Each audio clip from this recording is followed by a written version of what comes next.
Hi, everyone. Constantly, I'm producing this podcast for you. Thank you for your support. Last episode with Natalie got 1,700 views, which is so fascinating and important for me, with just 72 subscribers now that I'm talking to you. Today, I have my fourth episode, and I'm so excited about it. He's in Israel, therefore, we have lots of topics firsthand to talk about Middle East. And don't forget, please, to donate. Donation is so important for me. This media, what I do, it's all independent, and your support, it's so crucial. Don't forget to subscribe and also share my videos. And again, thank you for your support. Today we have Yannai from Middle East, from Israel. Yannai, go Mhm. for it, bro. How's it going? Well, things are all right. Just fighting one battle at a time. Trying to handle everything is a lot, but you got to focus where you can make a difference, and that's what I'm trying to do. I think all of us, right? Yeah, that's the game. That's the game. Hmm. We have to move on. We have to go forward, and that's the only way. Why not? I mean, that's Middle Eastern way, you know.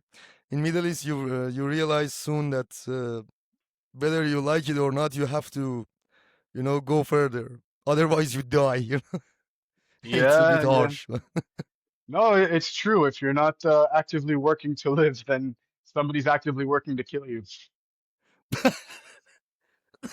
Yeah, but actually, oh shit! I saw today that Israel has developed a new defense system with laser. Yeah, we've Congratulations got the on that. lasers up and running. Yeah, thank God. And hopefully soon the whole Western world will have that defense system because I know China's working on it too. Everybody is. Yeah, I've seen a video from introduction video from Naftali Bennett. I like Hmm. this guy, and he was explaining it, and it was so interesting. He said, "And we will sell this technology to the world, but only friends." And I was like, I felt so pity. Why we are not friends right now? Although that all of the measurements, all of the elements, anything you want to call it, they tell us that Iranians and Israelis are friends. But this fucking Islamic regime government, I don't know what the hell is that. And instead of buying this kind of stuff, in buying innovation, having good relationships, also, bro, Israel wants oil. Israel wants gas. We have it. Israel wants to produce in a kind of uh, big extent. We have land. We have millions of youth. That we have resources that you can build this factory. That would be jobs for Iranian people and also a huge Hmm. development for Israelis. A big strategic relationship and connections and I've already said Islamic regime. as soon as Iran's free, I'm going to be on that first plane to Iran trying to figure out what business I'm starting there. Okay, Really? I'm going to do my absolute damnedest. I'm going to be on that flight for sure. I got some friends that are coming with me, and Nice. yeah, maybe we'll open a bar.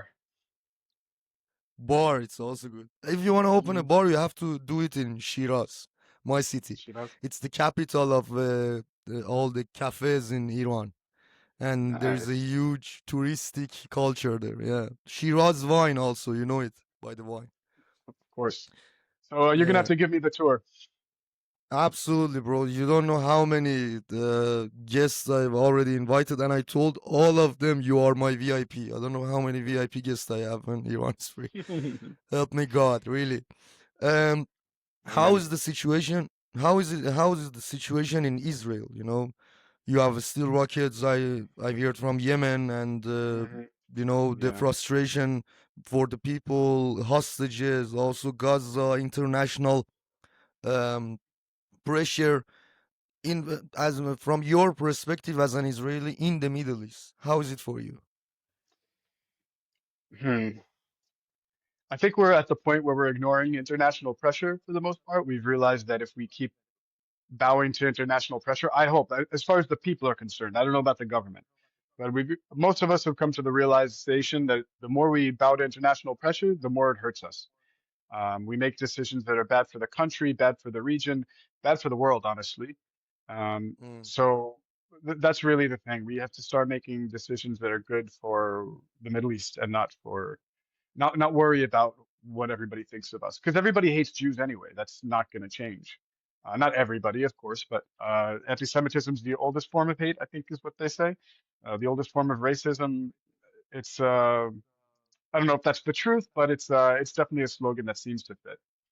Um, so yeah, we've accepted that we're never going to be liked by everybody, and we just got to do what's good for us. As far as the feeling on the ground, there's still protests, there's still rockets, we still have our hostages, and they have to come home already. Um, the the war, like every time I think that we're coming to the final stages, things just seem to drag on longer. And I think part Yeah. of that is bowing to international pressure, which unfortunately our government does too often. It might also have to do with Qatari money, which is a big problem in every government. They have tentacles everywhere. Sorry, Um, let me use my freedom of speech. Fuck Qatar. Okay, continue, please. I Yeah. second that strongly.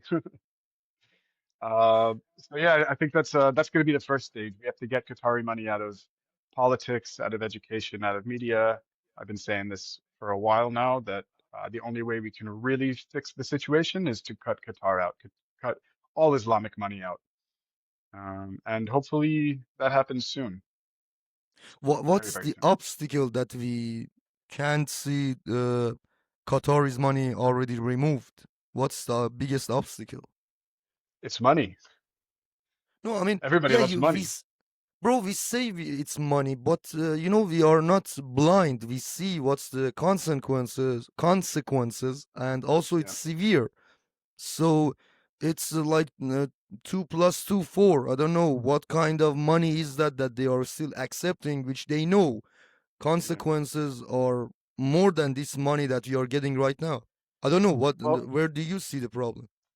it's been so long that it's not just the money at this point. It's also Islamic agents that are inside of the systems that are controlling Mm, them. Maybe not entirely, but have they have enough influence to, make sure that those laws that we require to get the Qatari money out don't get pushed or don't pass at least. So it's not just a money corruption thing. It is a money corruption thing. And of course, they've also had so long to propagandize people that even the people that should be reasonable and see it, so many of them don't. They think it's the Jews or the Republicans or you know fascists for some reason. I don't know how they could possibly think that democratic countries are fascists and rail and rant against them when they're silencing speech. But I think that's getting a lot of attention these days, and hopefully is gonna people are waking up to it. And honestly, I think a lot of people have woken up ever since they've that horrible assassination of Charlie Kirk. yeah, May, yeah, may may he rest in peace. Yeah, I think that shook people, a lot of people to the core, and it also, like he said, how people react to death tells you a lot about them, and we're finding that out now. All these people that are celebrating it are, getting their just rewards, yeah. and hopefully completely become ousted from society, and it causes a cultural shift. I mean, it's an awful thing that happened. And I honestly believe that he was going to be a president of the United States and an excellent one. I would have been all for that. I would have campaigned to get him elected, although I don't think he would have needed. I think he would have won in a landslide, no matter who he was running against. But but yeah, at least in this moment right now, it has we're seeing the impacts of his loss. Hmm. Yeah, that's sad. Really, Charlie Kirk.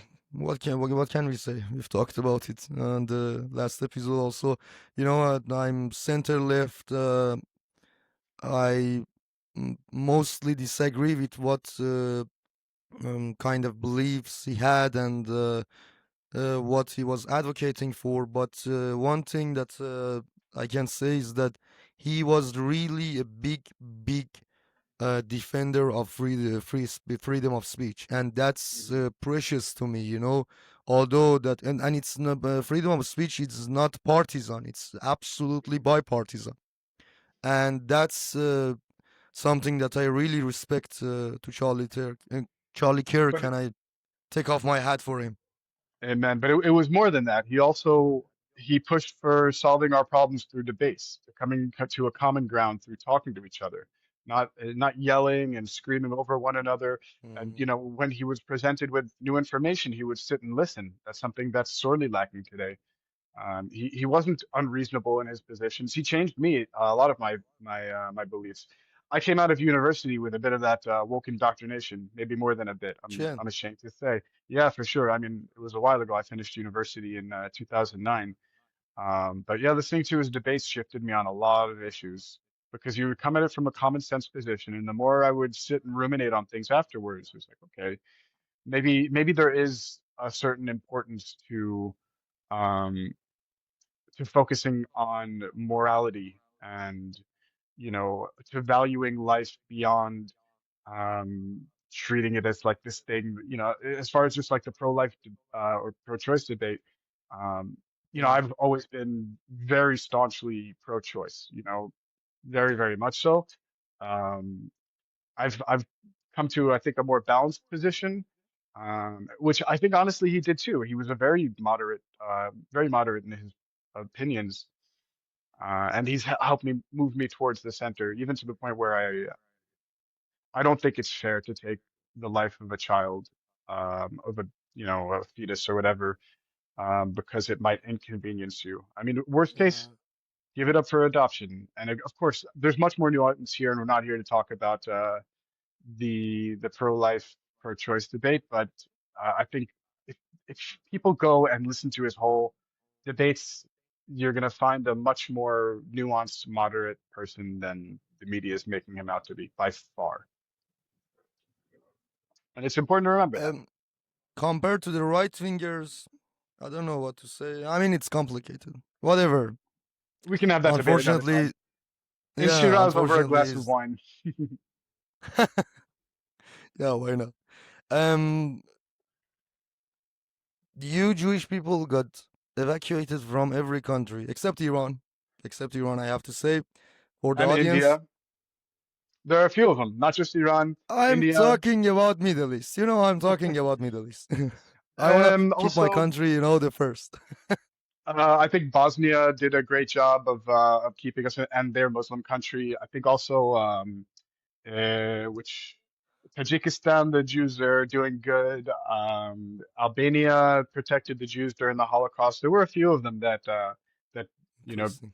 really stepped up. And I was in Bosnia recently, recently at this point, several years ago, for a pool tournament, and it was lovely. I expected something completely different. When I landed, there were women in hijab, and there were women without, in shorts and walking around freely. I don't know, maybe things are shifting there culturally. I hope not, but it was really lovely. The people were warm and welcoming. Mm. Really, really lovely people. I would go back in a The heartbeat, and I hopefully will the soon. Jewish one time I've heard from one of the representatives of Jewish community in Bosnia, Mhm. and they've asked him what's the state of anti-Semitism in Bosnia, and his answer was, we have two groups in Bosnia that they are fighting with each other so much that they don't have time for anti-Semitism. So maybe that explains the rest why Bosnia is cool.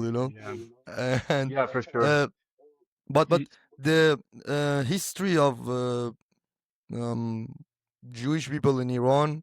Uh, I mean, if we say the kind of ancient modern Iran, when Iran got founded by Cyrus the Great 2,500 years ago, he did liberate Mhm. the Jewish people, and since then, Jewish Iranian Jews, they were in Iran before So the Islamic Revolution. So they are so old as our history, their existence in Iran. it's not just liberating the Jewish people. He liberated them and he sent them back to the land of Israel with enough wealth to rebuild their temple. That's why to this day, Yeah. Iran is called the land of the Messiah in Judaism, because that's the signs of the Messiah. You return the Jews to the Holy Land and you rebuild the temple. That's what the Messiah is supposed to do. So Cyrus the Great is a Jewish Messiah, and he's a I Messiah, so always he's say answerable. I always say the first Zionist ever in the history was an Iranian. I know, it's longer than that, but the very first person who did implement Zionism, you Hmm. know? He had the idea and he did implement it, was Cyrus the Great. He was an Iranian. So whenever people they ask me, "You're Iranian, how you can be a Zionist?" Bro, Mm. I'm the continuation of my A father, you long know? history. Hmm. Yeah, I mean, why not? That's the fact. And Yeah. but one thing is that I'm so fascinated by the Jewish people is the this kind of uh, culture that you stick together. Although that you've got evacuated from so many countries, you still have your culture, your community, and I have two questions that I want you to answer. You know this fucked up phrase that if there were nothing, why they are evacuated? They are getting evacuated from all countries. Maybe there's something wrong with them, you know? I personally feel that because they are what's it called, successful minority Jewish people in other countries, people will become jealous to them, and also they stick to their own culture, which is not Hmm. maybe tolerable for some countries. In Iran, it was tolerable because we have different cultures. Whatever you wanna do, you know, it's big. It's a big country. Hmm. Who gives a fuck, you know? Worship anything you want to do. Mm. Uh, and why you think it's happening in these countries throughout the history? And also, the second question is about this culture of dance, singing, this kind of stuff. And also, you founded Hollywood, you know? Mm. And how is it for you? Also, your childhood, I'm asking a bit. Because know you have so many music, and I love this unity among you people that you stay together, you sing. I love it. How is it for you? Tell me. You've asked a lot here. I'm going to start with the anti-Semitism question Mm, because it's going to cover other parts of it as well, and then we can get into the cultural elements. So yes, let's start with the original anti-Semitism, where it began. Aside from like the Byzantine, which is the same as the Roman Empire, which is so when the Roman Empire took over the Middle East, or at least the Levant, they oppressed the Jews and didn't let them practice their religion the way they wanted to. We didn't have autonomy, and so the Jews rebelled like repeatedly, and that culminated in the Bar Kokhba revolt, which was a very serious. I think it lasted like 6 years, maybe more, and it was vicious. I mean, very. The Romans lost a lot during that rebellion.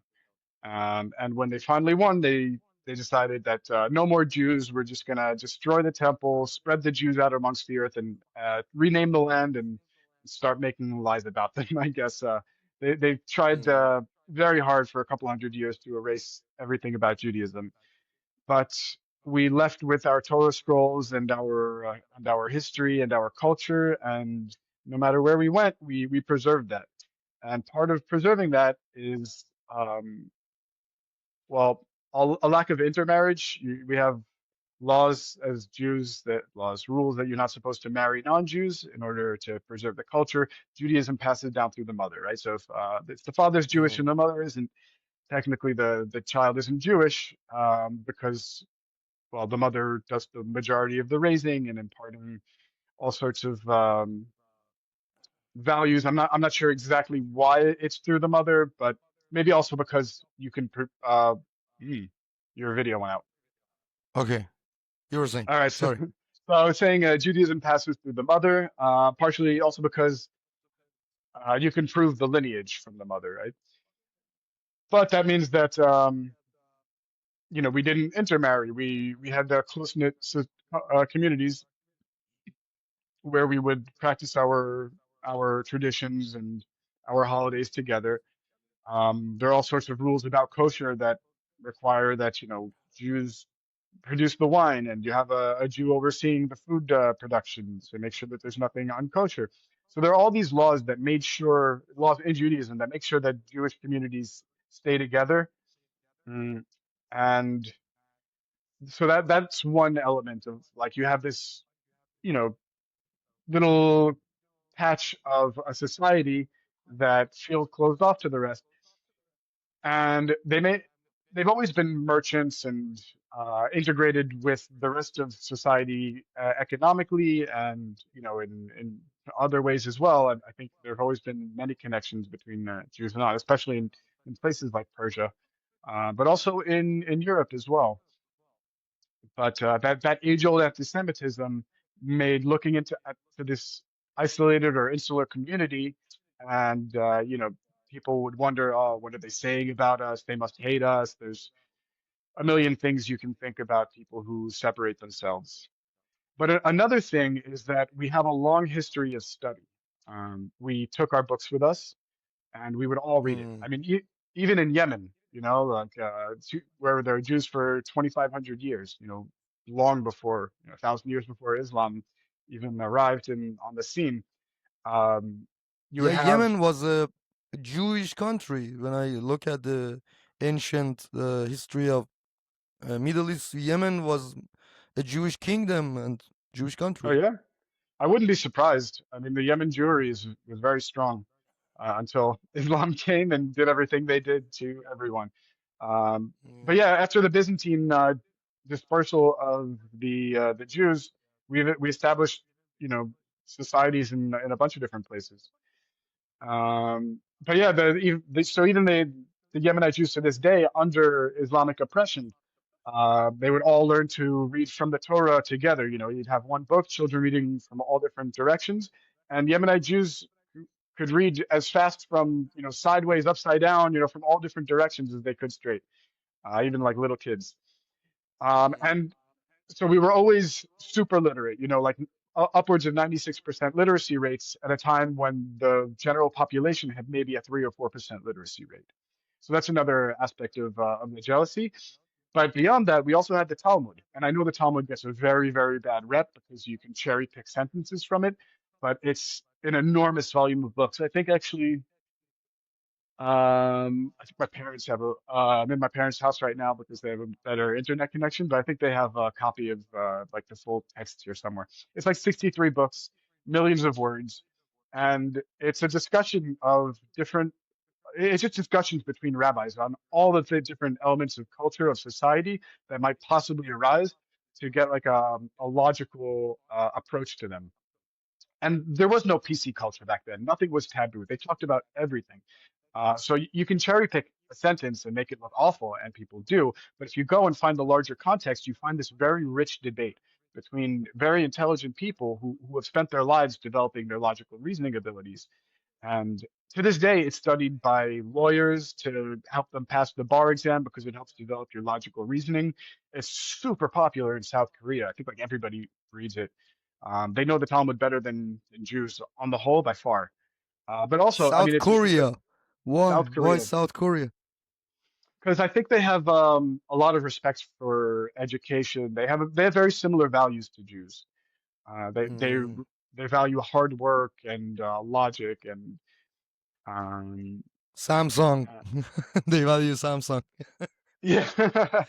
Well, there's a reason the company took off like that, and a lot of Maybe. Korean technology is so good. Uh, but Interesting. yeah, so the Talmud is another thing that kept us intelligent. So because we have this long history of study, we end up being in high positions of like advisors and lawyers Mm. and overrepresented in the higher echelons of society. I mean, we weren't the rulers or anything, but the rulers would talk to us, kind of like in Egypt. The pharaoh took Joseph to be his advisor. Why? This Jew in the middle of Egypt. He had deep insights, and that's Yeah. something that the Also, Jews have always developed. Go also on. in Iran, it's so interesting. I don't know the instances, but I know that it's one of the things that I really want to get informed about. Um, every time we have a kind of discussion about Iranian Jews, we have a really, really long, long history of huge contributions from our Jewish community for Iran to Iran, Hmm. and it's fascinated. Also, even it's so interesting because after basically after Islamic Revolution in Iran, we had a war. with that motherfucker Saddam Hussein. You know that Mm. the same guy that Palestinians they have a statue of him in Gaza Mm. City or another city, whatever, and they Yeah, yeah, call wait, him not anymore. Sayyidu Shohada. Not I'm anymore. pretty Yeah, sure they took it thanks, down. thanks to the IDF. But they call him Sayyidu Shohada. I mean, the translation will be kind of like the king of shaheeds. Shaheed is the one that they die in the way for their cause or Hmm. whatever. Fuck him. Fuck Saddam Hussein. I hate that guy. He killed the best of us. And it's so interesting, even during that time, because the Jews, Iranian Jews, they were not evacuated by this bureaucratic, Mm. corrupt system of Islamic regime, which is also fascinating that Iranian Jews got never evacuated by the people. They've got evacuated by a bureaucratic, corrupt system. Hmm. And during the war, we had also Jewish people as soldiers that they were fighting for their country, Iran. Although that they could go to Israel, they've stayed.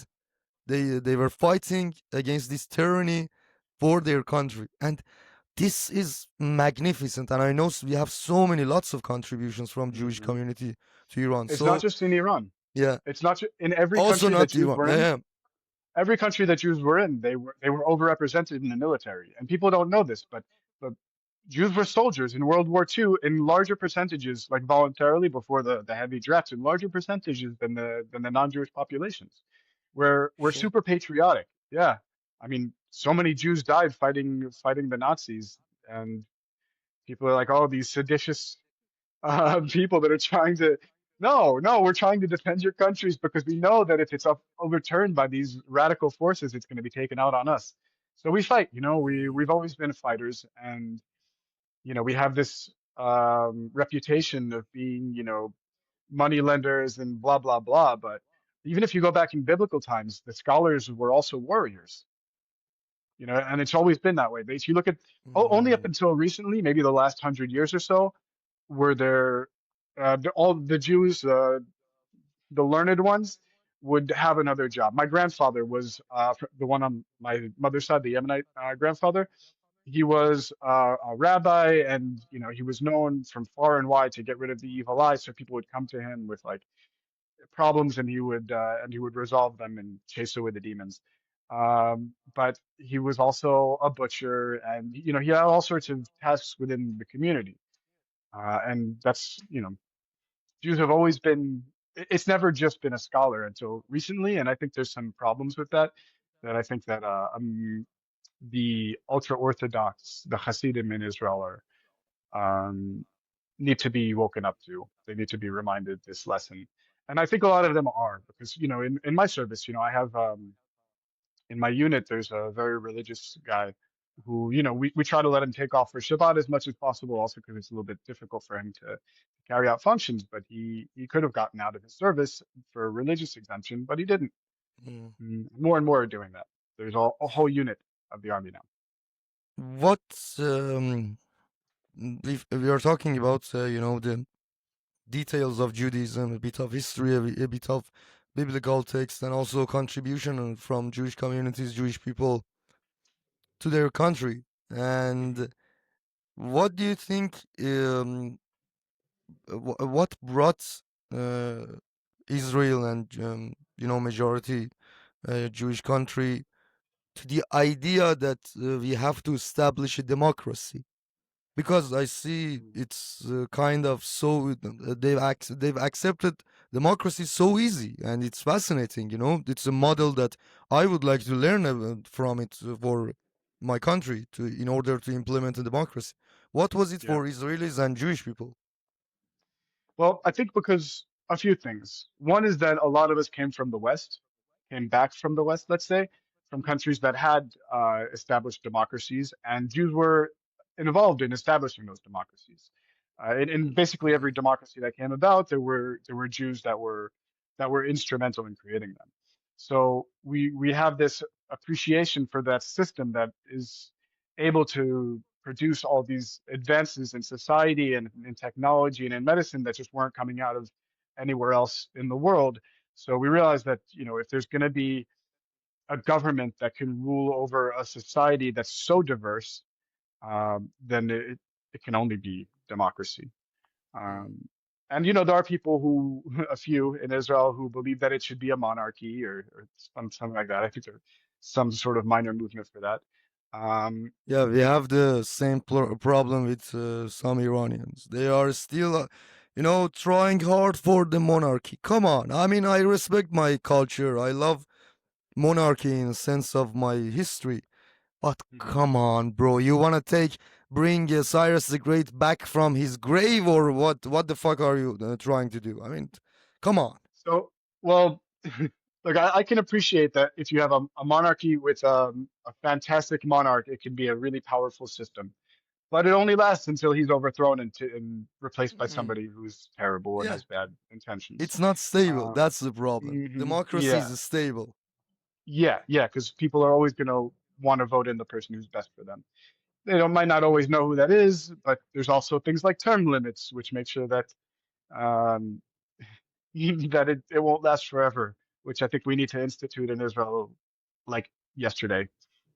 Um, but what do you think about constitutional monarchy, like an integrated system where you have a monarch as kind of the cultural, spiritual leader of the country, where and then a democratic system that rules over? Because I think Reza Pahlavi can serve that function very well in Iran. No, come Uh, on. The only no, bro. Wait a second. The only thing that you Israelis are buying the idea that Reza Pahlavi can be the leader of Iran is because of you have 400,000. We had 100,000 Jews in Iran. Now they are 400,000. Okay, Iranian Jews historically they were always a big supporter of the Shah. monarchism. Mhm. Yeah, the Shah. And it's just about that. He has this public opinion, public support from Iranian Jews, and he saw the Benjamin Netanyahu just one time. Funny wise, he doesn't follow Benjamin Netanyahu right now on his Instagram or Trump, and I think he's playing more in the field of Saudi Arabia and kind of reform the system and this kind of stuff. In my opinion, no accusation. Mhm. Still, he is a big important element of the opposition, but he ain't no leader. That's the problem. So for the leader, constitutional monarchy, why not?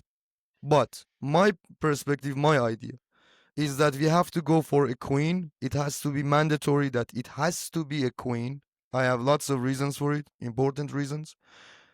President and prime minister and also parliamentary democracy. That's my opinion, and we have to go for every 4 years, 5 years, and a new queen from all provinces of Iran. That's my thing. If Because it's if you wanna tell Well, me, if you're changing the queen, that's not really a queen, is it? That's something else. no, it I is. mean, It's no. We had it even throughout history. We Iranians we had a kind of parliament called from noble families called Mahistan, and they were choosing the king. Yeah. That's not something new for us Iranians. It was not always with the blood. For example, Darius, he was the cousin of Cyrus the Great. Osiris. Really? Huh. Yeah, he wasn't son or Huh. something like that. I Yeah. thought he was the son. That's fascinating. No, Oh. bro.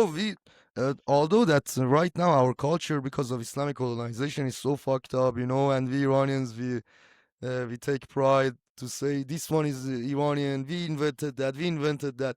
But when you compare it to the actual system that we have, people will be like, "What the fuck is he talking of?"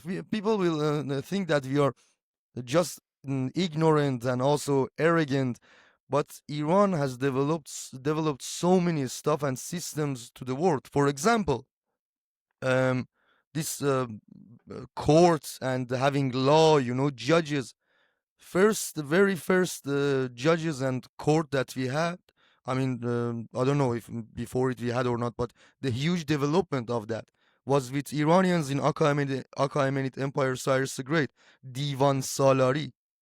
Divan is a Persian word for court, and even among Greeks, they had a kind of daily phrase for something that they can't change, and they were saying it's not Achaemenid Empire that you can't change it.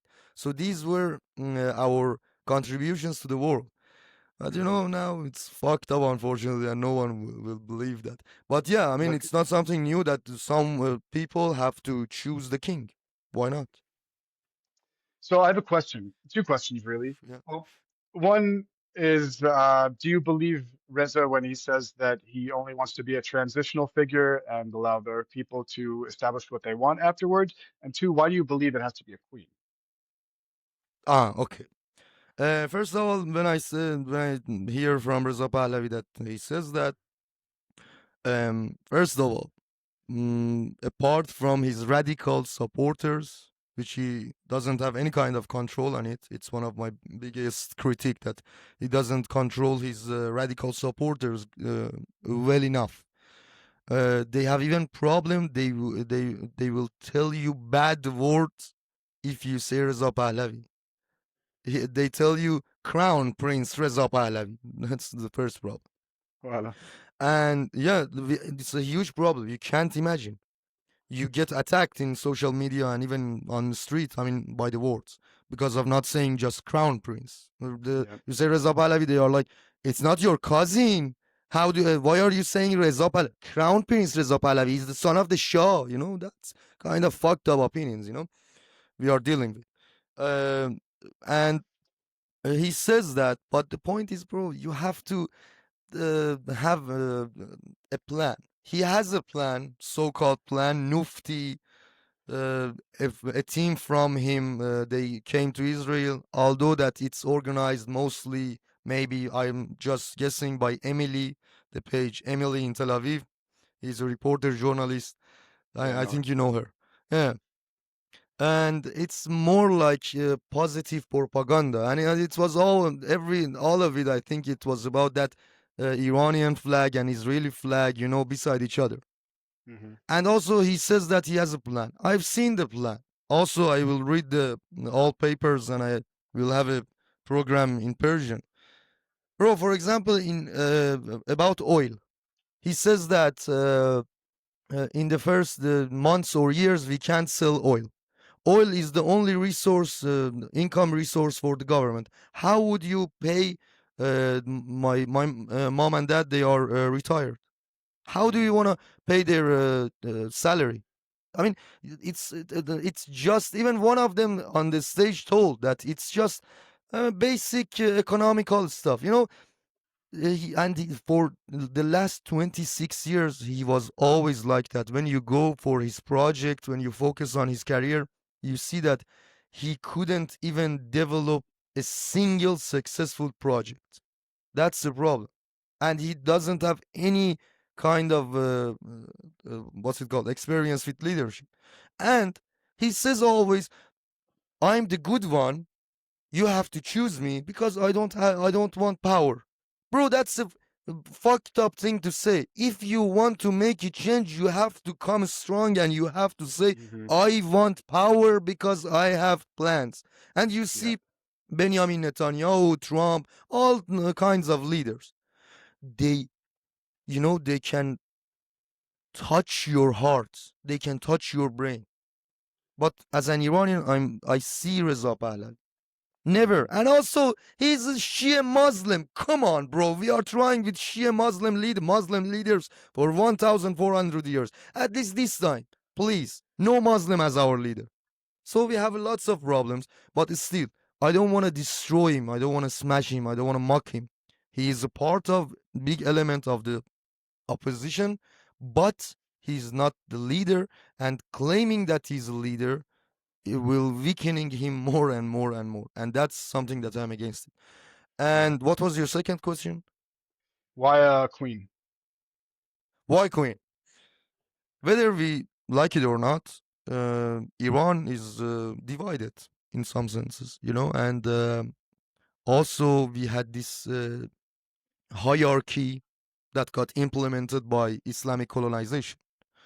Hmm. And also we have some areas, provinces in Iran that they didn't develop like other parts of. of Iran. It's like Sistan and Baluchistan, Hmm. Elam, Sanandaj, Kermanshah. These are Kurdish areas of Iran.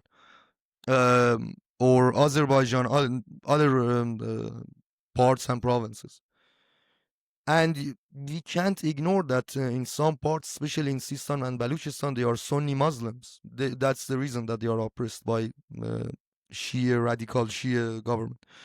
Um, we have Let's not apologize too much for Sunni Muslims. We have problems in both sides of that Sunni Shia divide. also, But yeah, okay, go on. see. Sorry. No, no, it's fine, it's fine. No, it's important Eh, to eh, mention. Also, yeah, I mean, I I'm sorry. I just find that like often when you have one population that feels like they're oppressed in one place, then the people who are not Muslims in that area will think that they have this wrong view of the other. Like I have people friends in Syria that I speak to who think that Shia Muslims are awful and are trying to destroy everyone, and the Sunnis are sorry, that the Sunnis are awful and trying to kill everybody, and the Shia are great and or better and peace loving and blah blah blah. But it all depends on who's trying to kill you. yeah, yeah, it's true. Actually, it's not about Sunni Muslim, Sunni Shia. It's about which part, Islam. where they are, and what they are pursuing. But Hmm. the Sistan and Baluchistan, bro, the Sistan and Baluchistan is a really kind of masculine society, province. And Hmm. how do you want to defend women's rights? How do you want to empower them? And I don't care about. I'm personally a feminist, but this fucking feminism, having do not shave your body. I don't know, become male, become more masculine. That makes you a feminist. Fucked up stuff. Feminism, real feminism, because I've got born in a feminist family. The feminist family is a place that the last decision is by the woman in the house. That's the feminist society. That's the feminist family, and not mandatory. If you have good ideas, with this empowerment from the woman, you go for it and you allow them to be whatever they want to be and also make the decisions. Why not? Hmm. So we have to Well, empower woman in the society. I think with a queen, 5 years from Kurdistan, 5 years from Baluchistan, 5 years from Shiraz, whenever, wherever, we can have this empowerment also by keeping our rich culture with monarchism and also king and queens. And yeah, that's my reason. okay, that's fair. That's I legit. Yeah, That's yeah. Look, something to think about. it's something to think about and maybe have another discussion about and work out the nuances and how much I agree or disagree after I've thought about it. But yeah, as far as feminism has evolved or maybe devolved in kind of scary directions and along Yeah, with a lot of aspects of society. I think originally it was just equal rights and that's equal rights equal say everything and that's important. yeah. To give women the final say in everything is a little bit unfair. I think that would No, no, I no, think not that that, could not also that. devolve. I mean, even No, in a as I said, household, no, no, if as I I were to said, change every as I decision, said, they have to when we have good ideas from them, not kind of this DEI stuff, you know. yeah. Um, All right. yes, tell me. No, no, it's something I'm going to ponder as far as choosing a queen from every region every 5 years. It's an No, no, no, interesting for thought the and whole one that I country, for the whole yeah, yeah, yeah. country, but from other provinces. Yeah, Also gives that can be an representation. idea. Do you think Baluchistan is going to gain independence at some point? The parts of Pakistan and all that. No. This separatism is a huge, huge thing in Iran. We have Baluchi parties, Kurdish parties, and also Azeri parties outside of the Iran. Hmm. At the end of the day, it's all about the people in those provinces, okay? Still, at least 70% of the people in all these regions, all these provinces, they see themselves as Iranians. They want to stay with Iran. And I don't want to make it nice. Being a part of Iran is not something new. I have always this debate. Kurds in Syria, in Turkey, in Iraq, they are oppressed and they can't define themselves as a Kurdish Iraqi, you know, or Kurdish Syrian or Kurdish Turkish, uh, a Kurd in Turkey. They don't have the rights, whatever. But Kurds in Iran or Baluchis, or we have tens of ethnic groups. They could define themselves from the beginning with Iranian identity. Identity. That's the difference. Yeah, Hmm. that's the difference. So, still, the majority of the people in those areas, they see themselves Iranians, and this separatism, this is just a fucking. I know these people. It's just mostly it comes from courts from Iraq, first of all, or Turkey or Syria, and second of all, they are mostly in Berlin. For example, they are mostly got born in Berlin. Even some of them they can't even speak Kurdish well enough, and they are like radical leftist fucked up people. That they are sitting and they think geopolitics is a random thing. Human rights. Why not? Yeah, I don't know. People in Shiraz, they want a country in the heart of Iran. Give them a land. Why not? This kind of bullshit is stuff. If Hmm. you have a separate Kurdistan, okay? I'm talking about Iranian Kurdistan, East Zagros. Logistically, if they are independent and Iran will close the border on Iranian Kurdistan, bro, they die in a fucking week. How they want to have food, how they want to have corridors, economical corridors, Hmm. supply and demand, other stuff. Yeah. It's just ideological. These groups, yeah, they want federalism in exile, Yeah. but still they call themselves. I mean, we have Democratic Party Iranian courts. I mean, Democrats of Kurdistan. Even in their as their title, they have Iranian court, Democratic Party Iranian court, or something like that. So they Hmm. see themselves as Iranians, but they want more, like kind of the way that they say they want federalism, more stuff, and I love it. We Iranians, we were always following the state discipline, like America. We had satrap, we had satrapy. It's ancient word, even in Achaemenid Empire. So I'm fine with it, and also, no separatism. It's just a kind of propaganda, in this big spectrum, and Hmm. yeah. I have similar feelings about the Druze in southern Syria. Now, they have very good reason to want to separate from the rest of Mm. Syria. I mean, I don't know how much you're aware of that situation. Um, but again, they're going to be Yeah, isolated very and enough. attacked from all sides, which is why I think so many of them are also pushing for, being part of Israel, which is amazing and wonderful and crazy to see. Never thought I'd see anything like this in my lifetime. But yeah, I mean, if they're sovereign and isolated, they don't stand much of a chance, at least not in this current environment, the political environment of Syria and Iraq and Jordan, with Qatar trying to now kind of like invade southern Syria. Mm. They've recently put out kind of a warning for all the forces in the region to be aware that Qatar is trying to kind of take over and infiltrate there.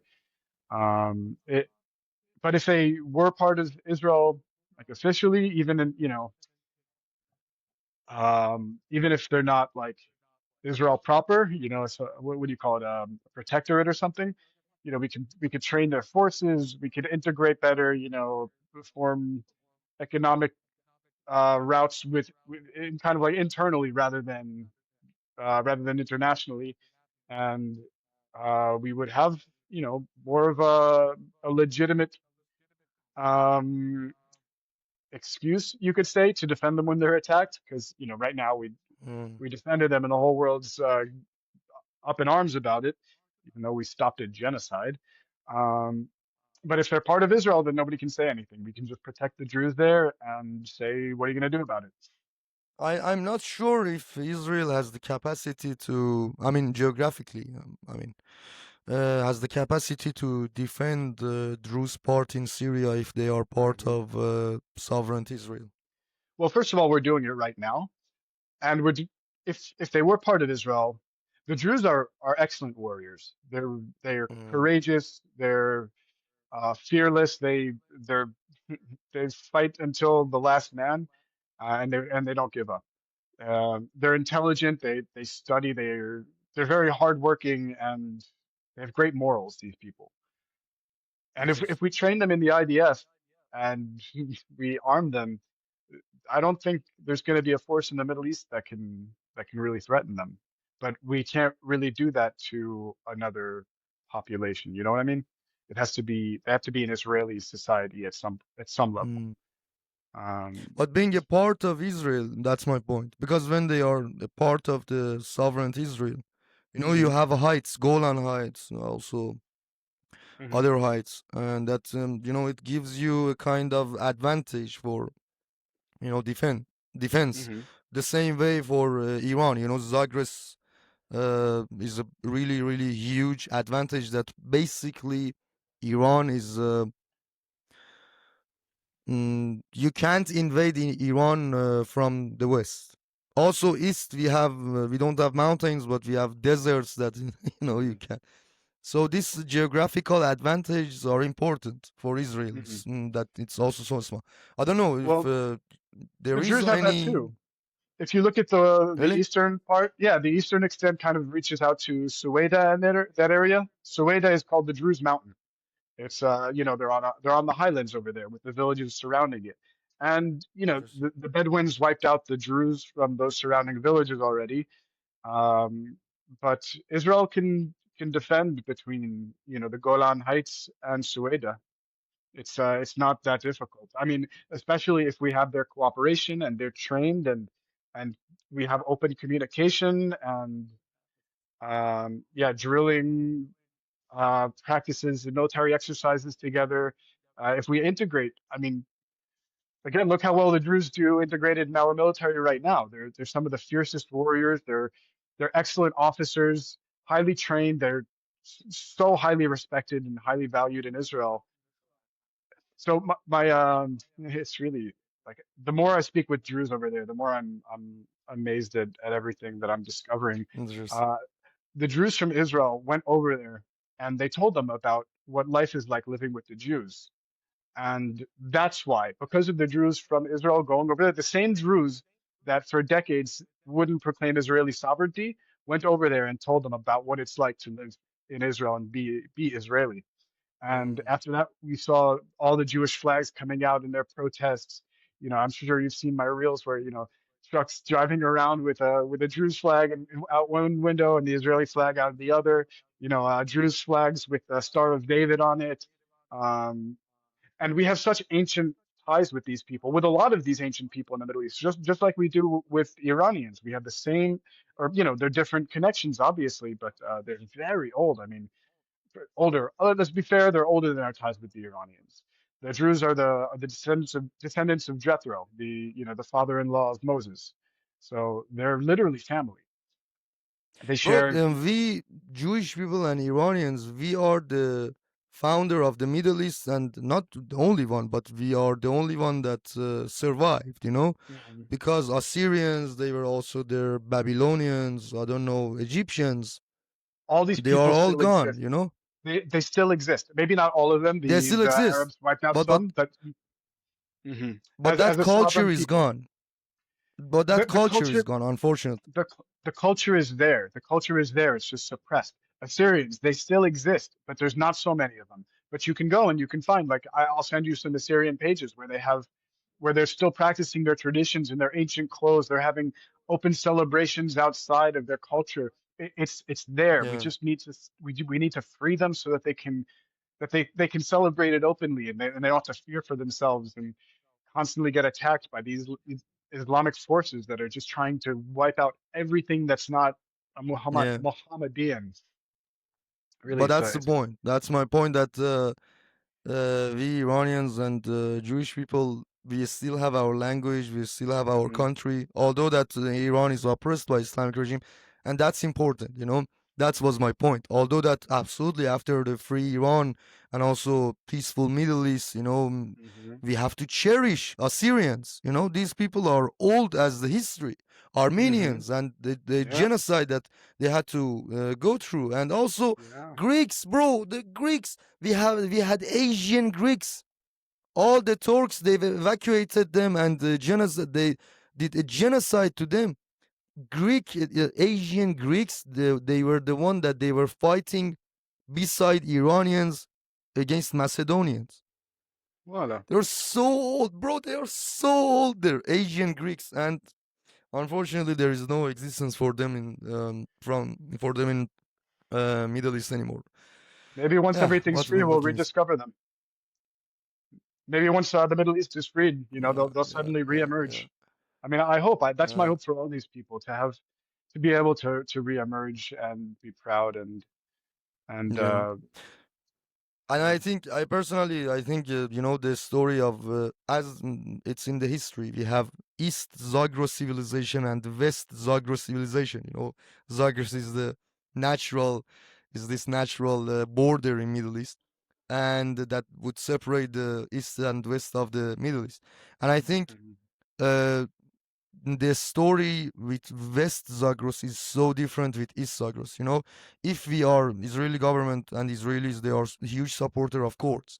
But if they push it for also separating uh, chords of Iran and make them Kurdistan, I'm at the favor of a Kurdistan as a nation for these parts of Turkey, Iraq, and Syria. And also, I think Syria is already a failed state. And also, it was made up, bro. Come on, Yeah. Sykes-Picot, their borders after. So these stories and all of the countries in West Zagros, they've got born yesterday. You know, Hmm. that's my problem. So if you want to separate them because they've got born yesterday, yeah, you can do it if it is for the prosperity of the people. But the Armenia borders of exists. Iran is what? Yeah, look, Armenia exists, and there are other communities of Armenians around the Middle East, and that's fine. Yeah, It should be shit. that way. You're right. You're right. Yeah, yeah. Armenia is also, yeah. It's a perfect Armenians, they example. they have, I'm, yeah. I think is if the borders of Iran work, don't change it. You're going to have cultures of other people living in your country, and that's wonderful. I think it's very important to have that. You don't want to isolate yourself from other people. You want to have representation from nearby countries and even faraway countries. I mean, it only helps enrichment. I know that the Europe right now is suffering from cultural enrichment, but it's different when it's not Islamic. Let's face it. Bro, I always say it always, this utopia of culturalism from these so-called progressive lefts, their utopia is Iran. We don't, I Mm-hmm. mean, it's not even by the government. Government wants to oppress everyone, but Mm-hmm. among the people, it's culturally. We cherish Kurdish music. We cherish Kurds. They have no rules. They have no rules like us, Baluchs or Gilaks or Lors or Turks or Azeris. We cherish all these differences. And Mm-hmm. also, I say it always, it's man made. You also said Persia. Persia is a Greek word, bro. Persia is not, and we don't have any existence of an ethnic group called Persian or Really? Fars. We don't have, Well, that's man made. These kind of separatist ideas they are making Persians. We don't have any Persian ethnic group in Iran. so what does that mean? Because you're telling me something completely new. Um, Mm, so who are the Persians under Cyrus? I mean, what is that? okay. uh, Cyrus time, like 2,500 years ago, we had two kind of, kingdom, Elamites and Medes. Kurdish people, their ancestors, they are Medes. And Diako was one of their kings, and Dioko. yeah, and Cyrus the Great was part of the Elamites kind of area, in Shiraz and Fars province in Iran. Then he take over the whole country and also Middle East. The history. He didn't go for killing everyone, conquering everything. He had this kind of perspective that just be under this discipline, bureaucracy. We live together. Whatever worship Hmm. you, whatever you want to worship, and Hmm. it's factual by the history, and Hmm. also liberation of Jewish people. Everything. Yeah, yeah. Israel, we're the perfect example of how the Persian Empire, or I guess Sassanid, I don't know, was Iranian, good to Iranian, Iranian, Iranian Empire. but they weren't called Iranian back then. Anyway, It's interesting.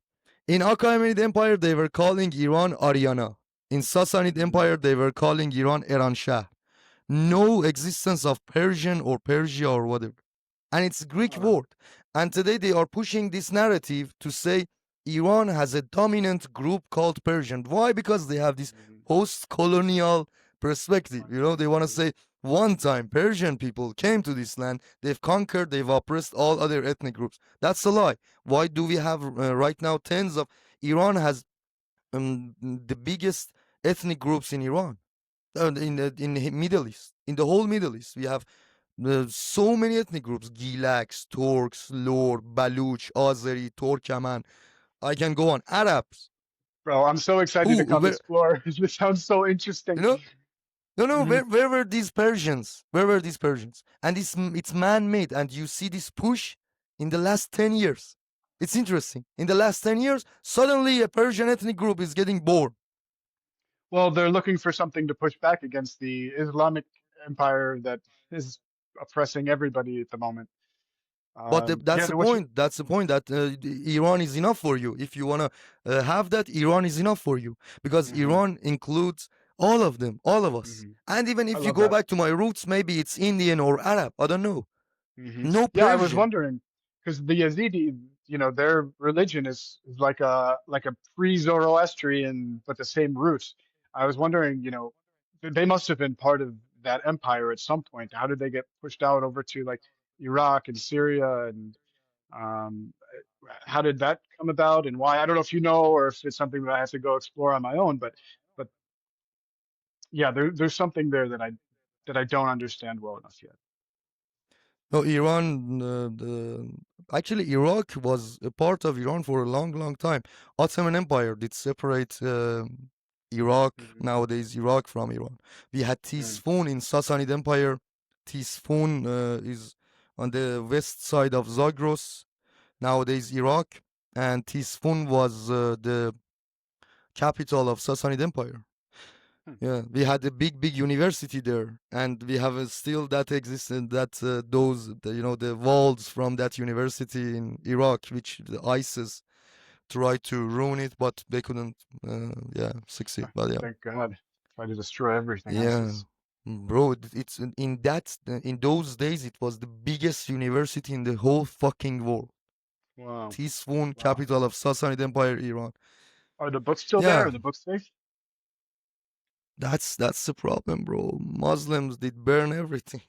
I know, I know. The Library at Alexandria. I mean, how much did we lose there? Everything of the ancient We world? don't know. Bro. I don't like Sassanid Empire, by the way. Sassanid Empire, they were like a bit fascist. if Really? among ancient empires of Iran, they were a bit fucked up because Achaemenid Empire. After it, we had Ashkanian. Okay, I don't know what's the pronunciation in um, English. I think it's the same. Ashkanian, and then Sassanid Empire. Hmm. Sassanid Empire did destroy everything of Ashkanian, which I'm so mad about it. Because Hmm. Ashkanian, they've invented what's it called? Uh, do you know the word partisan fights? Partisans. Hmm. Their ethnicity it was part, and that's the reason it's partisans. Mm, Voila. Sorena was the first uh, kind of founder of the partisan fights, which one of the kings, I forgot his name, sorry, a general from Rome came to Iran. They were like their legion was massive, bigger than Iran. Sorena did lead the army, and with partisan fights, they didn't engage directly, just with arrows, and they were professional, horse drivers. Hmm. and they did fuck them up. They took even their legion the flags, like Roman Empire. Romans, they gave a huge amount of money to take them back. In those days, it was your pride. They took everything. They killed the general. He was between among the top three generals and rulers of Rome. He got killed in Iran, and the Iranians were like, "We get the fuck out." And yeah, that's and the even Ashkanian parts. They were really a huge. They had a massive army, huge contributions militarily, and Sassanid Empire did destroy all of it because they said we are the sons of Achaemenid Empire and Cyrus the Great. Fuck these people. And the Ashkanian, they were kind of left. We had Roman names in Iran. We had Hmm. culturally, but it was not stable enough. You know. I didn't Yeah. know that I'd be getting Sorry. a history. Sorry, No, it it's was great. long. It was long, No, but honestly, this feels like an episode of my podcast where I'm interviewing our guests in order to understand what they've got to say, and it's wonderful. But yeah, just unexpected. And I'm gonna have to listen to this back, take notes, and do some research because this has been fascinating so far. Um, why not? We have to inform each other about our cultures. First stand is Absolutely. always important. Yeah. Hmm. And the other question about the culture of Jewish people, this culture of dance, being happy, Mm, being right. united. How is that? Also, your childhood historically. Tell me about it. Yeah, that's a long tangent we took from that question. Um, so okay, Hmm. Where to begin with this question? There our prayers integrate a lot of songs into them. Every, different kind of Jews, I mean, from different places, they have different melodies, but we all have the same songs essentially. So there was always that connecting element, and then we'd have these, the melodies that we'd come together and share with each other and build off each other. Um, and Yeah, okay. So Jews were never allowed to own land in most of the places they lived, so they needed to have other ways to get by. So again, we were very educated, so we were, um, you know, had different functions within society that weren't, producing food or things like this. And one of them was entertainment. If you look in the early days of the large Jewish migration to the United States, in the early 20th century, there were lots of boxers, prize fighters. That's when Hollywood started. Um, Mel Brooks, God bless him, is one of my favorite people of all time, and still to this day he's doing it. Because we had to be funny, when the world hates you, the best way to diffuse that anger is through comedy. You make somebody laugh, he can't really hate you. So we were always quick-witted as far as that goes, even today. The early comedians in the United States were Jewish, and um, yeah, so that culture was always strong in us. Also because our holidays revolved around song. Passover, we get together and read the Haggadah, and in the Haggadah there are a bunch of songs that we all sing together, and even the little kids know them, and because we value those things so much, we place such a strong emphasis on them. We um, yeah, we end up going and studying. I mean, if you look at Jewish classical composers, we have some really, really fantastic ones, and we always have. Some of the most Interesting. famous, classical composers were Jewish. And then you have people like Louis Armstrong, who was adopted essentially by a Jewish family, um, and they instilled that music into him and brought him up into it. Um, it's always been a very strong element of Jewish society to celebrate. 'Cause that's another thing. And when you're repeatedly killed off, you have to celebrate the good times. Our holidays, we have ones that are, fast days where we mourn the destruction of our temples, or, Tzom Gedalia, where, um, or Tanit Esther, these holidays where we're like being very somber. But then you also have the ones where we're celebrating surviving, including Purim, which I'm sure Hmm. you know about. Yeah, I know. Where I've learned it last time with Natalie. She was talking about yeah. it's about Queen Esther, right? Persian Uh-huh. Iranian queen. Are you guys aware of Queen Esther? Is that like part of your history that you guys speak about, or is it something that the Jews kind of keep? Bro, Islamic colonization, sorry. I mean, we know her, but like they were teaching us or this kind of stuff. No, all elements of history they are forbidden in our history books. It's so interesting. It's just about fuck him. I have to make an episode just about 12 years under this Sharia law and fucked up stuff and schools and fuck it. Hmm. I hate that Yeah, those days really. yeah. Go for it. Yeah, So yeah, so you have to celebrate the good times as hard as you mourn the bad ones, and that's always been the Jewish way.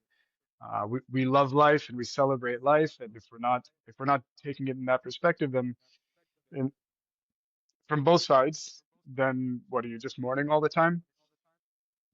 So yeah, we grow up with these holidays where we're celebrating surviving and this constant knowledge that mm, we're only here because we've struggled so hard to survive.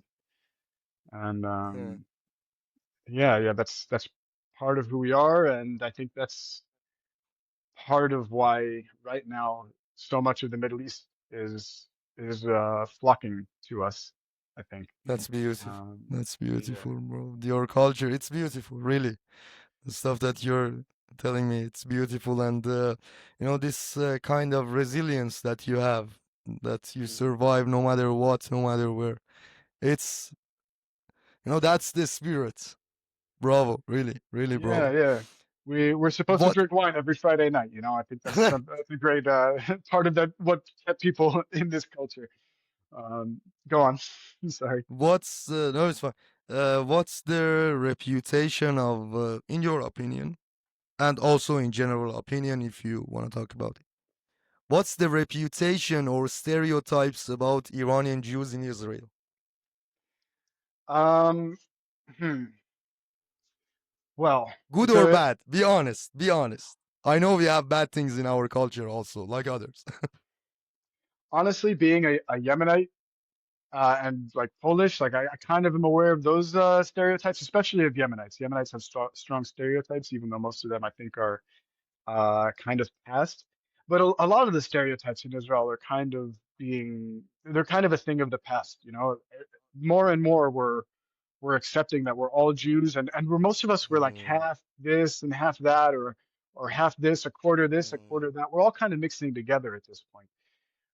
Iranian Jews, maybe, you know, in the early days were like um, more educated than the regular Middle Eastern Jews and most of the Middle Eastern Jews, but also not quite integrated with the European Jews who came with, you know, degrees and, you know, well, we're that like a bit of that, we're smarter and a little bit better than these desert dwellers.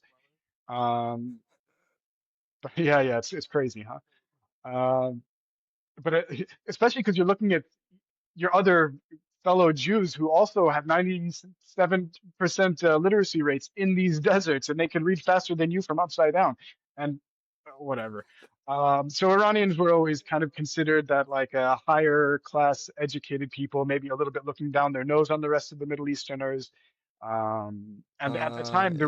there was, you know, more of a push to like not intermarry with the other side, but it's so old that's gone Mm, so long ago. You know, my yeah, parents, yeah. you know, again, one's Polish, uh, European American, the other's Yemenite, and I Wait a have second. older cousins who are the S- same. So Iranian Jews, for a short period of time, that it doesn't exist anymore, they were pushing the idea that we have to first, as our ethnicity and our culture require, we have to get married with Jews. Iranian Jews, they were saying we have to get married with Iranian Jews.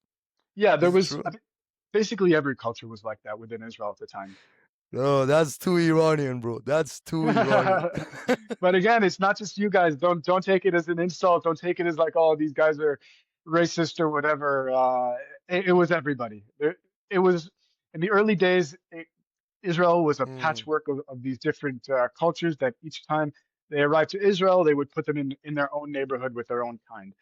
Even this neighborhood where I'm living right now, in the Yemenite Jews that came here in 1950, this place was almost all Yemenite Jews, and some Iraqis were also kind of put here at the time. And in those days, there were a lot of clashes between the Yemenites and the Iraqis. My uncles and aunts would tell me about it. They would get into fights on the streets. It mm. was crazy. And now, like, it's still mostly Yemenite, but but even the Yemenites today are mostly mixed here. Mm, it's we got How past our many racism quickly. how many types of Jewish people do you have? The Iranian, Ashkenazi. Tell me about that. Give me a Um, full course about it. oh, I don't know if I can give you a full course, but in general, we kind of lump them into groups. So you have the Ashkenazi, which Ashkenaz is from Germany technically, but it includes all the Eastern European Jews and really Mm, kind of Western, aside from like up to like Spain and France a bit, which are more considered Sephardi Jews, and they have kind of their own song like melodies that are different from the Ashkenazi Jews. And you have like North African Jews, which, from Morocco, they're very similar to the Spanish Jews. I think they also spoke uh, Ladino in both places, which is, its own like Hebrew slash Spanish mix. they will they Um, will say Olas Tardas Habibi, from Morocco. yeah, Combination of Spain and Arabic something culture. like Okay. that. Yeah, something like that. One, I was So my father's side is the Ashkenazi, and he speaks Yiddish, not as well as he should, but it was always my dream to kind of learn all those different languages, and there's a bunch of them, including from the Arabic countries. There's this there are its own like Arabic Hebrew that isn't really kind of spoken so much anymore, that I'm sure there are, and Yemenite. There's Yemenites have their own language, which isn't Arabic, and it wasn't Hebrew, but my grandmother spoke it, and it was sometimes she would. There's all sorts of phrases from there that are still like stuck in my head that I don't understand word for word, but I understand the gist of what they are. Um, so yeah, so again, within these Middle Eastern Jews, the Mizrahim, the ones from all the Middle Eastern countries, they're all lumped together, but they're all very different. So basically every country that Jews resided in, they had their own subculture, and they brought it to Israel. And even in Yemen, even from the Jews within Yemen, there are different kinds. There's the Shamim and the Baladim, and they're their own Mm, separate things. And you have the Adani Jews, which are Aden wasn't isn't they're not considered Yemenites. They have their own foods too. Like there's a very famous food called jahnun, which is like a delicious. It's you make a dough, you put a lot of butter, and you roll it up, and then you put it in a sealed pot with no yeast, and you bake it overnight, and it just becomes this like when you come here, man, you're gonna get fat. But it's not something that all Yemenites would eat. Most Yemenites would have kubana as their main thing, which is something that's made with yeast, kind of prepared and cooked in the same way, but it's leavened bread and it's very, very different. So now, in my family's house, even though we're not Adanim, we would have both of those at the Shabbat meals, and mm. so it's very, very So complicated as far as so Jews go. major ones they are Ashkenazi, Mizrahi, Sephardic, Safari. What was that? Sephardim, it's like mostly Spain, Sephardi. Portugal, with some, I guess, I think Moroccans are also somewhat considered Sephardim, and some like southern France. And then you have Yeah. like Indian Jews, which are their own thing because they've been in Oh. India for a very long time. And by the way, the Indian Jews, they came here with their wealth. They weren't forced Yeah. out of Yeah. India. Yeah. They came by choice. They brought and they had the blessing of India, which is amazing. Something that to this day I think makes very strong connections between India and Israel, which wasn't always the case. There was a lot of tensions until like the 70s when finally relations opened because Israel had helped India so much that the ruler at the time was finally like, okay, we're going to recognize Israel, everything's going to be good. So have like Ethiopian Jews, which are their own, very, very different subculture.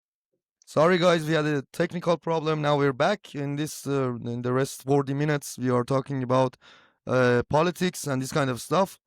So, first of all, I would like to say that personally, I find Netanyahu and in his with his foreign policy and his decisions a good prime minister, and also I think he goes down as the most underrated leader in the history of Middle East.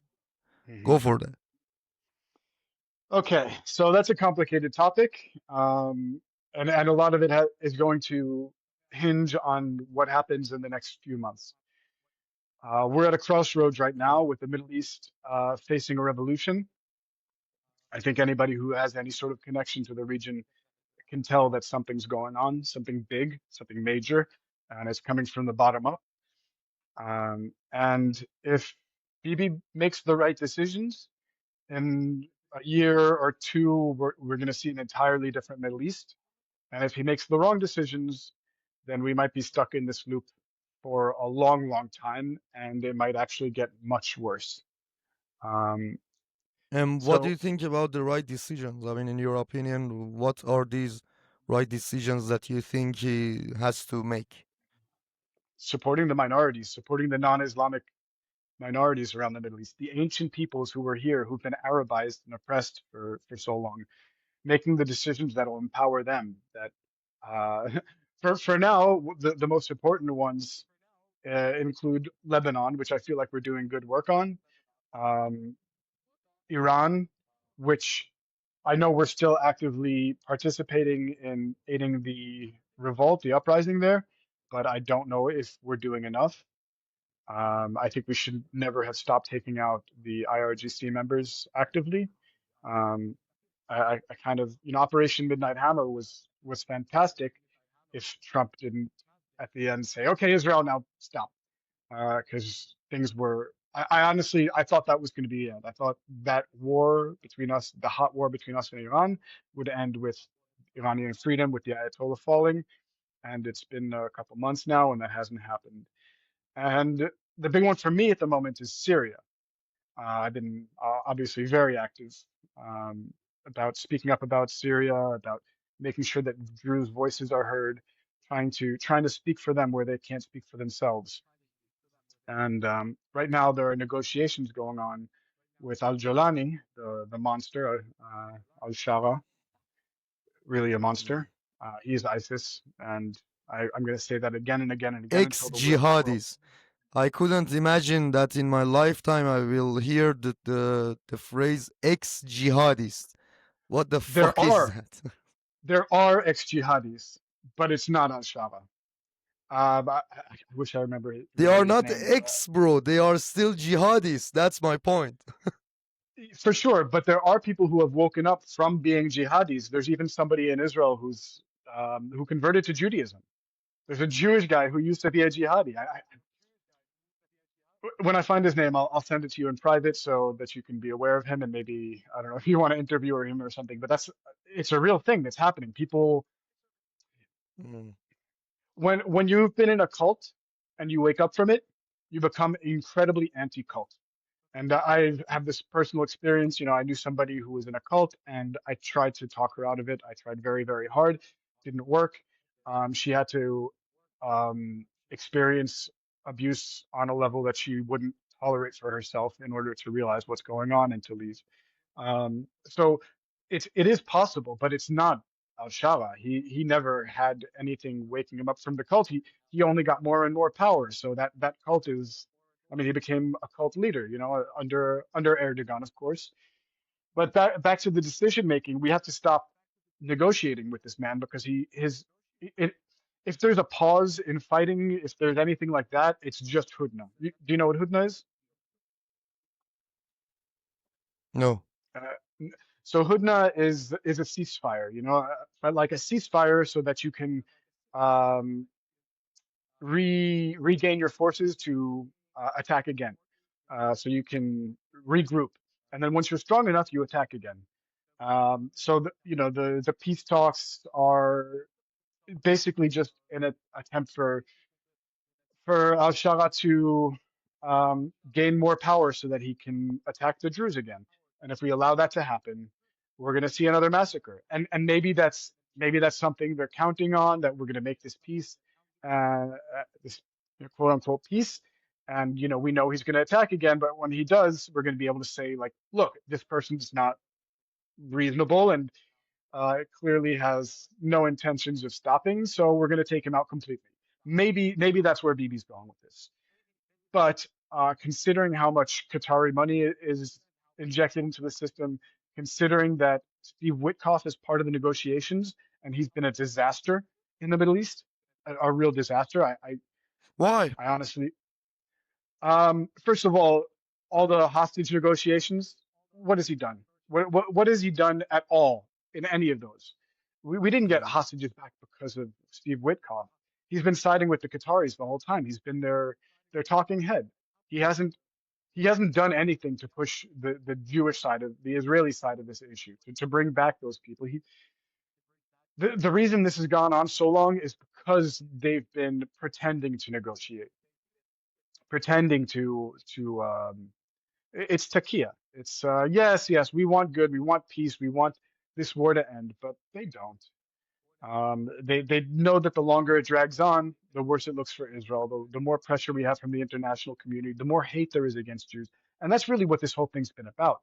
They attacked on October 7th because they knew that the world was going to react this way. They knew it was going to raise an anti-Semitism because they've been so integrated into all these systems, because there are Islamists in the highest levels of government and society and education everywhere in the West that have been pushing this narrative, without being incredibly overt about it, but this narrative that Jews, hate Christians or hate the West or whatever, um, that that they knew, like they knew that if we tried to defend ourselves, we would be the bad guys. And it's happened before. In 1973, mm, you were talking about the was Alliance for the Periphery, um, and that was I read up a bit yeah. on it. That was there was the trident, right? Israel, Iran, and Turkey. They were working together, and then we were attacked in 1973. You see it? You're Yeah, yeah, yeah. So we were attacked in Yeah, that's 1973. Alliance of the Periphery. Hmm. And when we were attacked, we got condemned for defending ourselves. And all of the countries that aided Israel while we were being attacked were condemned. And that's when Turkey broke off, and Mm, when that there's precedent for this. They know that when you attack Israel, if Israel tries to defend itself, the world is going to become hypercritical. And because they've managed to flip yeah. this narrative that quote unquote Palestinians, the Arabs in the region, are some sort of ethnic subgroup or ethnic minority in the region, as opposed to the part of the larger Arab majority in the Middle East, that Israel fighting back against them is going to be perceived as some sort of genocide or ethnic cleansing or something like that. When in fact, Mm. if you look at the Bro, history, it's yeah. Sorry. Go no, for it. sorry, I'm just going to finish this one point. If you go look in the history, and even today, they don't really see themselves as a separate identity. Back before the founding of the states, Mm, the state of Israel, they wanted to be considered South Syrian, not Palestinian. Palestinians were the Jews in the area, like legitimately. The Arabs they rejected that term. They can't even say Palestinian. They don't have a P. And the name Palestinian comes from invaders, the people that were the that, Plishtim in the that's Bible. the They were joke. called that because they were invaders. They invaded us. That's how they got their name. It became Palestine after a people called the invaders. They colonized our Yeah. region. And now they're taking the name of the invading colonizers as though it gives them some legitimacy. And that only happened in 1964 in conjunction with the KGB as some sort of plan to destroy Israel. And it was with Arafat, an Egyptian. All right, that's my little rant. Go on. Oh, and even today, they also That identify themselves Palestinian, as, bro, Palestinian identity needs another separate podcast. I mean, it's so fucked up. yeah, yeah. Ah, in the Persian version of um, Periphery Doctrine, it's so interesting. There is a quote from Eshaq Rabin. This one. It says Iran is the best friend of Israel, and we don't change our approach towards Tehran because the When was that said? Khomeini's What? regime will not. Mm, 1987. okay, because I was gonna say maybe that's before he became before the split. But I guess he saw the future that at some point the regime was gonna fall. Yeah, and he said Khomeini's regime will not stay till eternity. And also, and there is a quote from another person. It's I think it's just in Persian version, and you see the rhyme Persian version. um, that it says it was in 1986. Someone had a kind of interview with Manchester Guardian Weekly, and he said, it's in Persian. I translate. You will see after the uh, after going down the flames of this fire, a sharp fire of religion in Khomeini's regime in Iran, the thing that will remain is the shared interest of Iran and Israel. And basically, for the people that they don't know, Periphery Doctrine, let me bring the English one, is about a kind of foreign policy that Ben Gurion did adopted. He did adopt this foreign policy, and it's basically it's about that Israel has to empower its relationships with non-Muslim Arab countries, and Hmm. Iran was the heart of this doctrine. Actually, Iran was the main player of this doctrine. Wow. And Hmm. yeah, that's all about it. It's so interesting. And also, one thing that I want to mention, this periphery doctrine is so interesting also for Iran because the same play is the one that we Iranians and our future government in a democratic Iran can play.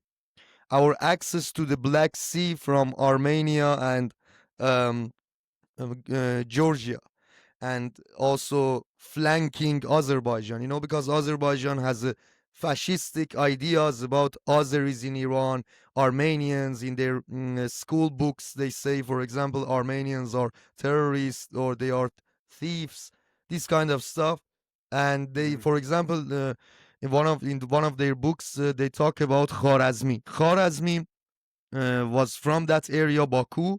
He was a Persian poet and also Turk, and they changed it that he was completely Turkish, and the way that they go against Iranian culture, no, that's not nice, and also the corridor from Baluchistan with this doctrine with Armenia and Georgia for the access of Black Sea, also with the Kurds in Turkey, in Iraq, in Syria, that we can work together.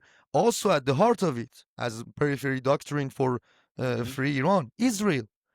Bro, naturally, it's so interesting. Israel and Iran, whether our people will like that or not, and we have still, both of us, we have absolutely, we will have a minority in Israel and minority in Iran that they will always complain, no, these Israelis are fucked up, or the other side will say, no, these Iranians are not reliable. But the Look. majority of the people, we know our shared interest, and Hmm. it's so interesting. Naturally, we have lots of shared interests that we can share, and we can make each other stronger, and it's a really big deterrence power against Islamic countries, for the balance of power in Middle East, in order to have a peaceful Middle East. And one thing I want to mention, my dream, I say to all Middle Eastern, my dream is the day that, I don't know about other countries, but at least Iran and Israel, we will build Middle East Union, MEU. That's my goal. That's my dream, bro. Hmm. A kind of Yeah. European type, and that brings peace. So that's something that I think I was reading up a little bit about it, and it looked like the Middle East alliance, the alliance for the periphery, included also Ethiopia. And we're missing something, North Africa, which is kind of the current movement, I think. we're beyond looking at the Middle East, and we're looking at MENA, Middle East and North Africa. And that's kind of because there's so many minorities also being suppressed under Islam in North Africa, and it's moving south. It's also Central Africa at this point. You know, the Congo, Nigeria, Sudan, like it's just slowly moving Yeah. southward, and we have to include them in this because otherwise, pretty soon, you know, even if we overthrow the Islamic jihadist regimes that are plaguing the Middle East right now, we're going to find them in Africa, and they're going to be, you know, that's going to be a major player in perpetuating that sort of violence. Yeah. So we have to extend that alliance also to Africa. They're also, Our you know, a problem lot of with the North Africa is our access. Our access is unfortunately, avoided by Egypt. I was talking with Michael, he's Egyptian, and he said, unfortunately, Egyptian society is a radical society that 80% of them right now, they think if you're not Muslim, you have to be killed. So our access is, closed, unfortunately, by Egypt to North Africa. Mhm. But the That's going to base of it, change. heart of this doctrine, Go on. that's gonna change. Yeah, yeah. I'm always, yeah, I hope. Hmm. But the heart of it is about, building this um, kind of big alliance. And I think I Yeah. always say that in my speeches also that you will see the biggest alliance of the history in the history of humankind, Iran and Israel. You Hmm. will see that. It will be the biggest alliance in the history. I mean, It was you so can compare it to any other. it was so Tell me. strong before the Iranian Revolution that I mean we were closer allies with Iran than we are with America today. We had Sorry, economic. Islamic Revolution. Sorry, I misspoke. The Islamic Revolution. We were so strong allies. I mean, even, we had we were developing weapons together, military developments. How just thinking of Israel and one of our surrounding neighbors right now developing weapons in conjunction, you know, universities sharing research openly is pretty mind-boggling, and it's going to go back to that. You know, I Yeah. know it. Not even God willing, of course. Everything is by the will of God. Sorry, I know you're an atheist. Um, but but yeah, we're going to go back to those Bro, days, and it's going to be stronger than ever. we need all powers. As an atheist, if your God will help us, so be it. Please pray. Not your God, the God. One God. There is one God, and we can have this discussion another time Sorry, when sorry, we're sorry. drinking in Shiraz. Sorry, sorry. You're We'll the talk God. all about it. Maybe I'll convert you to a monotheist. But I'm yeah. culturally, one thing I have to say, cultural Zoroastrian. As an Mhm. atheist, I consider myself as a cultural Zoroastrian because our book in Zoroastrianism called Avesta. The name is also beautiful, ancient Iranian name. What does it mean? Avesta, and I respect that. Like Judaism and also Christianity, it's not just about the religion, it's also literature and our history, whether we want it or not, it's there. The So scholarship. Yeah. culturally, I'm Zoroastrian. Mhm. Yeah. I don't know enough about Zoroaster, but I really want to learn because there's so much involved. And again, we're gonna have to drink some nights together and just talk and take notes. But I don't know if this is the Uh, right time for you to start telling me about Zoroastrianism. But if you would like to, I'm all ears. Um, no, but I don't know yeah, I think also that this, much. I don't get I don't get into you know, religion that much. But yeah. you want to make a point? Sorry. I think we're having a little bit of lag because the conversation is running a little less smoothly. Like I feel like I'm talking and you're No, hearing it's me in, fine. in a little But bit it's of a going delay. Okay. No, it's going on. Um, It's going on fine. We have like 2 seconds, like the time, lag and difference. But about the Israel, if you wanna right now, if you wanna go for another new prime minister, who's your favorite? Why and how's the situation? Tell me about that. that's a bit complicated because Benjamin Netanyahu, he can speak very well in English. I don't know if we have there are a few other people who can speak well and have a good head on their shoulders and who are involved in politics. That's really the big thing. People currently involved in politics. Naftali Bennett is kind of an interesting character, but he wasn't the greatest prime minister. You know, he was voted in 2001 and he served one term. And you know, there were decisions that were made then that weren't let's say some of my family isn't too happy about. But again, Like it's something what? What kind of decisions? it's something that I have to talk to them and get a better idea about because I've only really become deeply involved in Israeli politics in these last 2 years. And even so, there are things that I Mm, don't understand. I grew up in the United States. I understand those politics well. I know how the systems run. Here, I have kind of a baseline understanding, but the undercurrents of the politics here are something that I have yet to. And I'm talking to people who are from different, you know, parts of the political spectrum who've agreed to like give me their perspective and what they know. And I started listening more to Israeli commentators, but it's something that I don't feel too comfortable talking about because, again, at the beginning of the war, I gained a newfound respect for Naftali Bennett. He was talking in ways that I felt like politicians should be, you know, directly to the people and speaking common sense. So when I brought him up to family, is like, hey, maybe this guy, you know, could be an option. My family, who's admittedly very right wing, um, didn't didn't seem to share that sentiment. But again, I'm exposed insofar as my current circle to my very right wing family and a few very left wing friends. Um, so that's something maybe we can discuss in another podcast in a month or two when I feel like I have a better grasp of it. Um, mm. I maybe think, Einat by Wills. the way, I think Naftali Bennett will be the prime minister of free Iran. I think Naftali Bennett is cool and good enough, and I hope he will be strong for his policies towards Iran also. Yeah, but I Yeah, yeah, think before before the ending, I mean, before um, that we see an end term of from for Benjamin Netanyahu, I think Iran will be free. I mean, in I several months, we will. I feel that, smell that. In several months, at the end of autumn or beginning of the winter, I wrote a kind of text on my Instagram for it. For that, actually, like I don't know, like like fourth month is March, right? I think March or something like that. that's the And fourth is April. I it's not a prediction, it's something that I felt it's coming. And Hmm. after it I saw that it's becoming bigger and bigger, this assumption, that.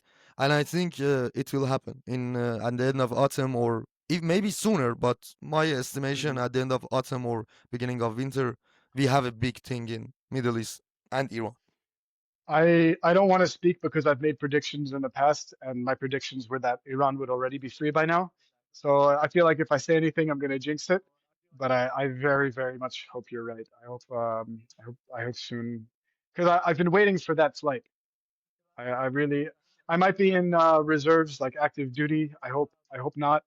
When Iran is free and those flights open up, because I promised some people that I would be Mm. there immediately and bring I have a bottle of whiskey that I've inherited that I want to bring with me and drink with my friends over there. Um, Oh my God! But but that's how interesting is it about Bennett. like about Ben Gurion and Modric and others? Because I've felt like I've heard about them from others that they are not that much popular and they say fucked up Well, stuff. How's it? actually, a lot of the quotes that people attribute to Ben Gurion, I've gone and read it and read in context. Well, some of the things are just made up or twisted to say something other than what he Mm, said, and others. Somebody gave a quote. I don't remember the exact words, so I'm gonna paraphrase, but it was that they said, um, I want the Arabs to leave the land and uh, be when we're establishing the state. So I went and looked up the source, and they just took out the word "don't."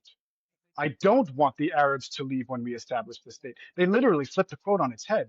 So when you hear these quotes, don't take them at face value. Go find the source. Ben Gurion was a very rational person. He was very like he went by the law. Like he was very conscious of the Western sentiment. Um, you heard of the forgetting the name of the boat. There was a ship that came from Eastern Europe bringing refugees from the Holocaust while they were, fleeing and trying to escape to other countries. And because at the time the British had imposed a limit on the number of refugees that were coming to Israel, they said only 70,000 can come over a 5-year period. This is when Israel was supposed to be the place where the refugees from the Holocaust could come. I mean, part, that was like a big part of it. We felt all this anti-Semitism rising, and we realized that we needed our homeland back. So the land was kind of set aside for the Jews, and we were running it to be the place where we could escape. And the British come and say, "No, you're limited to the number." And every place was limiting us. I mean, America wasn't taking refugees, in small amounts. My grandparents on my dad's side fled to America, and thank God, God bless America. I'm always going to be forever grateful, and I'll never work against America in any capacity. They're a wonderful nation for the whole world. I think the world has only benefited from America, and God willing, it will continue to be so. But what was my point in this? Okay, so Ben Gurion, this one boat came in, and it would have gone past the limits for that year. So he sunk the boat. Um, and yeah, it was a huge tragedy that a lot of people. I mean, I wouldn't have done that. I can't imagine anybody doing that. Um, but at the time, that was his decision. It was a hard decision to make. I'm very sure. But but yeah, at the time he But who's trying to terrorize his? If they are misquoting him, who's trying to? Which power, which side in Israel they are trying to destroy him or terrorize his character? Ben Gurion. I don't think in Israel we're trying Yeah. to destroy his character. I'm talking about on an international stage. International forces, mainly Ah, Islamic okay, forces, okay. the Mm, anti-Semites that are like Israel was founded on racism and blah blah blah. They misquote him and they take mm. things out of context to try and make him sound like a monster, but he really wasn't. He was again there was that racism, and he was a European Jew, so he had his own ideas. But again, he brought Jews from all over the Middle East and North Africa. So, I mean, again, this Mm. has to be taken in context. He did wonderful, wonderful things, but he was left, so he was very conscious of what the European opinion was, and doing things accordingly, rather than doing the things in the best interests of Israel and the Jews Wait a strictly. second. Ben Uh, Gurion is a right winger or left winger? I mean, at the time, most, even today, most European Jews were on the left. Now, left and right has changed a lot over the years, over the decades. But yeah, Israel was established as, a secular state, a very left-wing But wait a state. second. Ben Gurion is a leftist. Again, it's not in the same context as today. But yeah, at the time, he was a secular left-wing guy. He was I the head thought of the he's Haganah. like far right. No, no, no. If I thought you're he's talking he's far far right, then right. you're looking. Shit. Even the far right guys like Menachem Begin were not that far right, the quote unquote far right guys. Menachem Begin was the head of the Irgun, which was like the more extreme of the Jewish resistance groups. And Ben Gurion was the Mm. Haganah guy, which was a lot more like work with the British, kind of respect those boundaries as much as we can, integrate the Arab society and work with them. And thank God, that's I think it's hard to know, especially considering what we're looking at today. But thank God that that was the perspective, because now we have all these communities of Arabs living in Israel who have the stories of, people Mm, sent from the Haganah, which is who eventually became the IDF. Like, they're all integrated, but the Haganah was, they took the leadership role, mm, who send representatives to these Arab villages begging them to stay so they can say, it's not just in our Declaration of Independence that we told you that we want to build a country together, please stay. We actually worked to stop you from leaving. And they literally did. There were whole entire villages that were packing to leave at the behest of the Arab countries, or because they were afraid because of, pressure and threats from, there were Israelis or Jews at the time who were trying to clear mm. communities out.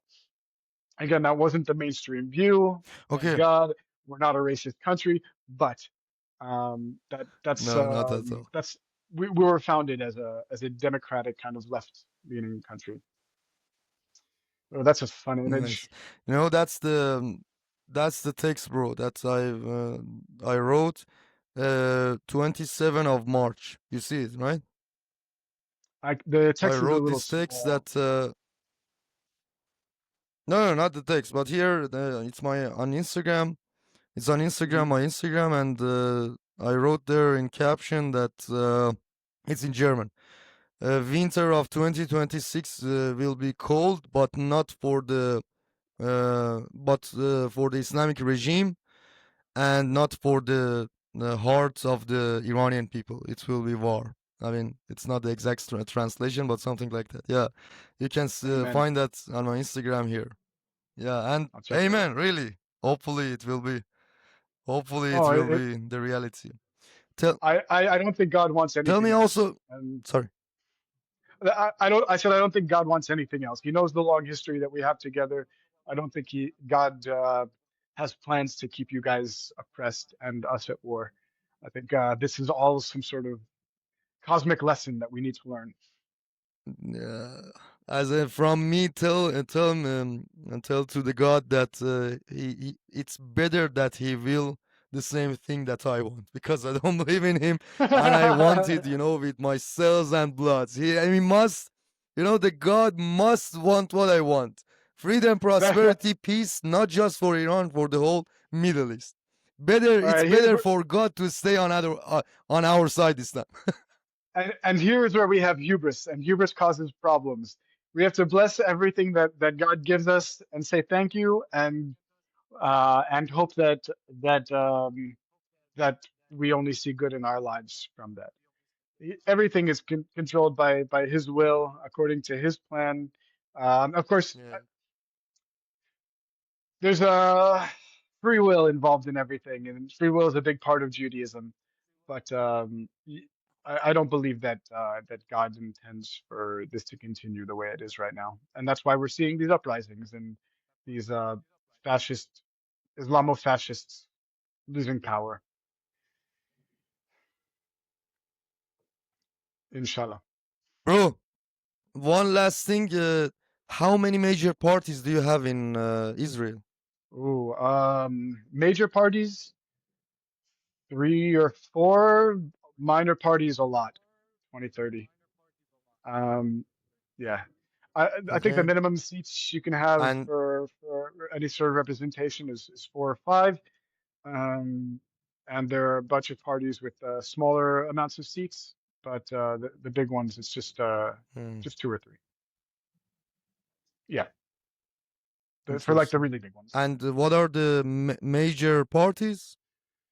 You have Likud, Avodah. You have the um, the name of it. The like religious party is Shas, but there even within that there's like some sort of, there's different religious parties. You have the Arab Hmm, like parties, which also have MPs in parliament. Um, I can give you a crash course if you want it of like the basics, but again, we're going to have this conversation another time when I have like a lot more understanding of where each of Absolutely. these are No, coming that from. was enough. We also That's we also have you've a Green answered. Party No, no, that's what. that's pretty strong. The Meretz, which is like Really? extreme Shit. No, extreme left please, wing. please. Yeah. No, no, no, no, no. Please, Yannai, be careful about Green Party. Those motherfuckers. Yeah. Oh shit. No, no, no. Please, I know, not in I know. Israel. Oh The my first time god. I voted it, the first time I voted in Israel, I was a leftist enough to vote for them. I was like 20 years old and naive. But yeah, luckily they didn't have enough Greens. support to have influence. The mo, Yeah, you they know, the most useless parties in political spectrum, I find Greens. not even It's useless. useless. They they they do damage. They're like they're worse than useless. Yeah. They're harmful. So wh- I don't know how there's Yeah. like that red green alliance. It doesn't make sense. But that's the Okay. world today. Okay, Yannai. Thank you, brother, for your time. It was a really lovely conversation. I hope everyone and any of you that you're watching it, I hope that you've enjoyed. Please don't forget to donate. It's really critical for me. Donation is so important. I can upload more frequent and also with better quality. I want to start with documentaries from this pro Pally's demonstrations in Berlin. That needs your support. Please do it. At least if you don't wanna do anything, don't forget to subscribe, which it matters a lot. I appreciate your time, Yanai. Thank you, man. Thank you, It was brother. great. It was a really, really nice conversation. I've enjoyed it. I hope that you enjoyed the time. Last words. Tell Very me. much. Yeah, support the Druze. Don't listen. Make sure they don't work with Walid Jumblat. He's a Lebanese Druze, but he's a Shia apologist. He wants the Druze to still be Shia. They've been living in Takia, denying their Druze heritage. That's a huge factor. Listen to the Syrian Druze from Sueda. They're the ones who know what's going on. Take down Erdogan. Support the Turks during their revolution. They're protesting against this monster who's taken Turkey in an awful direction. Support Iranians in their revolution. Make sure that the Middle East becomes the bastion of civilization once again, because it can be and it will be so long as we have international support and pressure on politicians. Do not let them make. Do not let them sabotage us. We're fighting for freedom and for life and for women, women life freedom, right? Everywhere in the Middle East and North Africa, Woman life and God freedom. willing, Yeah, that belongs not just only to Iranians, to the whole Middle East. Woman life freedom exactly. till the end. Yeah, yeah. Amen.